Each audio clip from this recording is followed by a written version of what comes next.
रामपुर गांव के लोग सूरज ढलते ही अपने घरों की चौखटों के भीतर दुबक जाते थे। कहने को तो ये 21वीं सदी थी, लेकिन गांव के बाहर खड़ा वो सदियों पुराना पीपल का पेड़ आज भी अपनी जड़ों में कई गहरे राज दबाए बैठा था। गांव के बुजुर्ग कहते थे कि अमावस की रात को हवाएं यहां बातें करती हैं और परछाइयां जिंदा हो जाती हैं।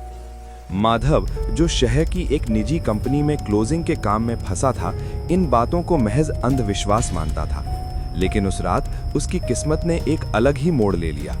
उसकी मां की तबीयत अचानक बिगड़ने की खबर आई और उसे आधी रात को ही गांव के लिए निकलना पड़ा। आखिरी बस उसे गांव से 5 किलोमीटर दूर मुख्य सड़क पर छोड़कर चली गई। अब उसे वो सुनसान रास्ता तय करना था जो सीधा उस पुराने पीपल और सूखे कुएं के बगल से गुजरता था। रात के 2 बज रहे थे। माधव के पास सिर्फ उसके मोबाइल की टॉर्च थी।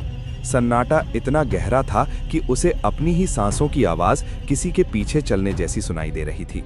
जैसे ही वो पीपल के पेड़ के पास पहुंचा, टॉर्च की रोशनी में उसे एक आकृति दिखी।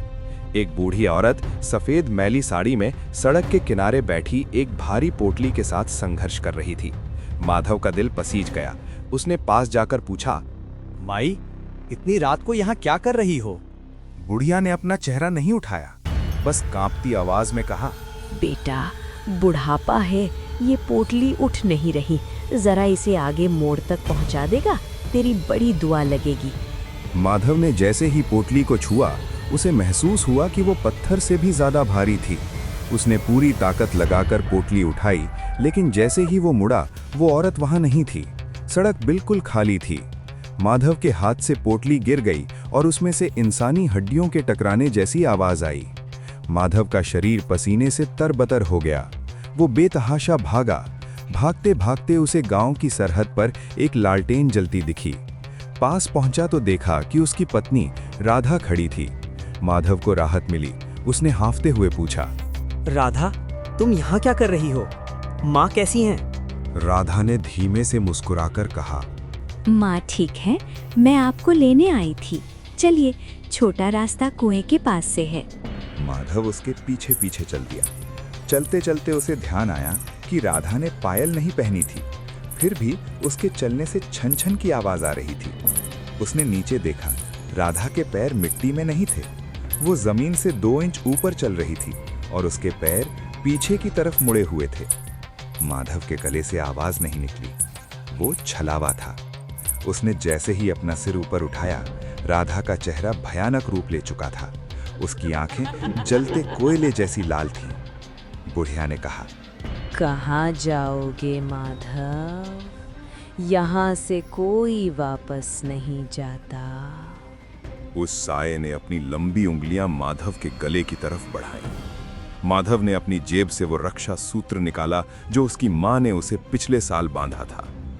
उसने आंखें बंद की और अपनी पूरी श्रद्धा से ईश्वर को याद करने लगा। अचानक सन्नाटे को चीरती हुई एक मोटरसाइकिल की तेज हेडलाइट वहां पड़ी। वो गांव का चौकीदार था। रोशनी पड़ते ही वो भयानक आकृति एक जोरदार चीख के साथ गायब हो गई।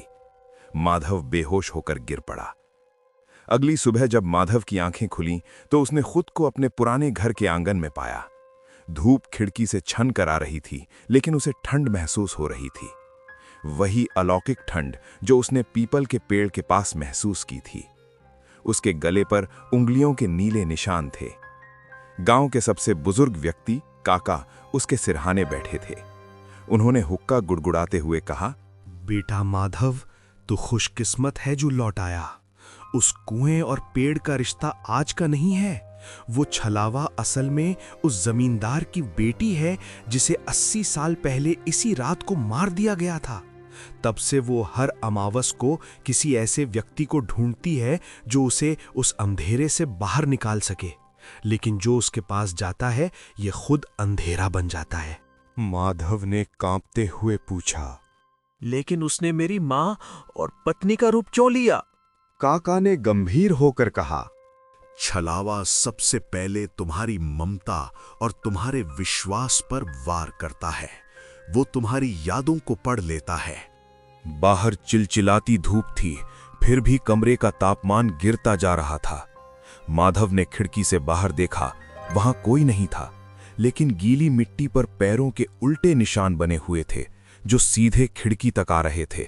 गांव वालों ने तय किया कि अब पानी सिर से ऊपर जा चुका है। पड़ोस के गांव से अघोरी बाबा को बुलाया गया। बाबा ने आते ही अपनी झोली से भभूत निकाली और माधव के घर के चारों ओर एक घेरा बना दिया।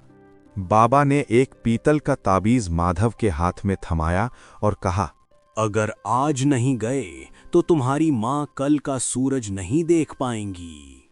रात के 11 बजे कुएं के पास पहुंचते ही उसने देखा कि वही पोटली बीच रास्ते में रखी थी, लेकिन इस बार उस पर एक नवजात बच्चा बैठा रो रहा था। माधव का मन पिघलने लगा, लेकिन उसे बाबा की बात याद थी। ये सब भ्रम है। उसने मशाल की आग उस पोटली पर फेंक दी। पोटली में आग लगते ही पूरे जंगल में एक ऐसी चीख गूंजी जिसे सुनकर परिंदे पेड़ों से गिरकर मर गए। वो बच्चा गायब हो गया और उसकी जगह एक विशाल काली छाया खड़ी हो गई, जिसकी ऊंचाई पीपल के पेड़ जितनी थी। उसकी लाल आंखें माधव को भस्म कर देने वाली थीं। छाया ने माधव को दबोचने के लिए हाथ बढ़ाया, लेकिन जैसे ही वो बाबा के दिए सुरक्षा घेरे ताबीज से टकराई, आग की लपटें निकलने लगीं। माधव ने पूरी ताकत से चिल्लाकर महादेव का नाम लिया और भागते हुए कुएं में पवित्र भभूत डाल दी। अचानक जमीन फटने लगी और वो काली छाया धीरे धीरे जमीन के अंदर समाने लगी।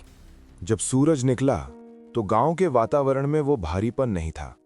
माधव की मां होश में आ गई थी और उन्होंने पहली बार मुस्कुराकर माधव को देखा। वो पीपल का पेड़ सूखकर काला पड़ चुका था और कुआं मिट्टी से भर गया था। माधव शहर वापस चला गया, लेकिन आज भी जब कभी वो किसी सुनसान सड़क पर सफेद साड़ी वाली औरत या किसी लावारिस पोटली को देखता है तो उसका हाथ अनजाने में अपने ताबीज पर चला जाता है।